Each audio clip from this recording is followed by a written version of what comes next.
Sorry to keep you waiting. We finally finished analyzing that yellow cake Cypher was moving. There was nothing unusual about the composition of the yellow cake itself. Most of it was oxidized uranium, with the rest being impurities, various metals as well as traces of organic matter. What's interesting is the composition of these impurities. When we checked them against the impurities found in the copper ore, it was clear the yellow cake didn't come from Shinkolobwe, meaning they went to the trouble of mining two sources of uranium, then transported them together in different states. Another thing, we detected a very thin layer of highly enriched uranium in the middle of the yellow cake. Now that is very interesting. It may not be a lot, but it points to the existence of uranium-enriching technology. After all, yellow cake can't naturally produce highly enriched uranium. If they could mass produce this, they'd be just one step away from a gun barrel type nuclear bomb. But uranium enrichment requires advanced technology and a large-scale facility.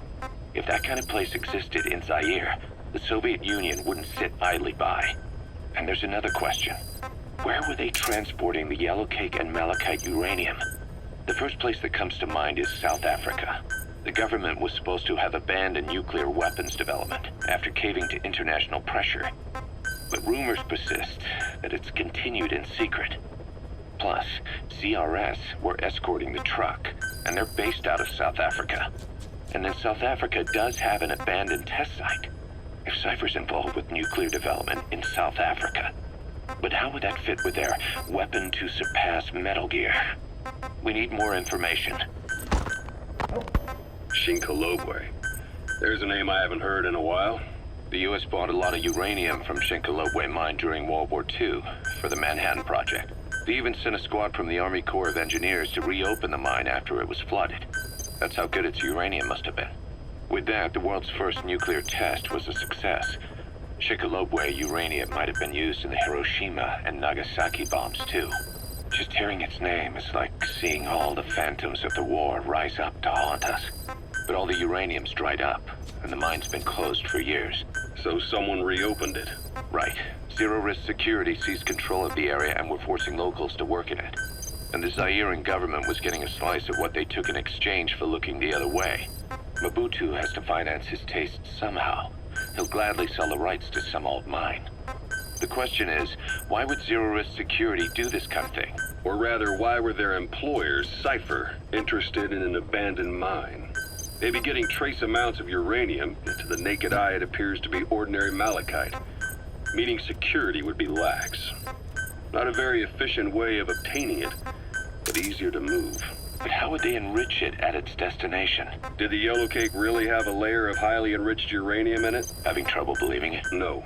If they say it's real, then it's real. In which case, they might have some enrichment method that we don't know about. And this was to test it out? It's possible. And that would mean it's almost complete.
us.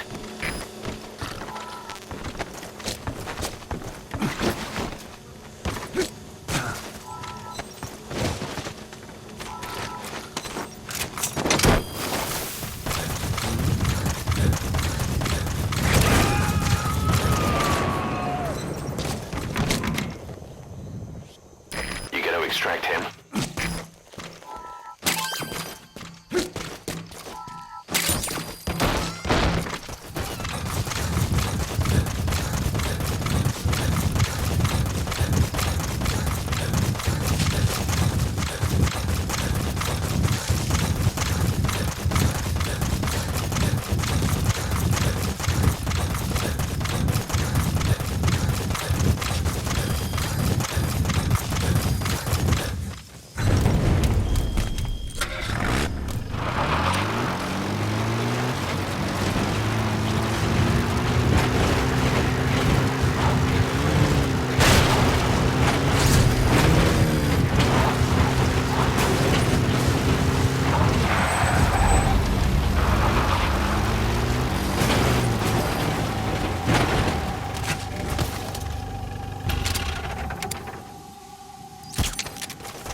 That's the target.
Subject on board.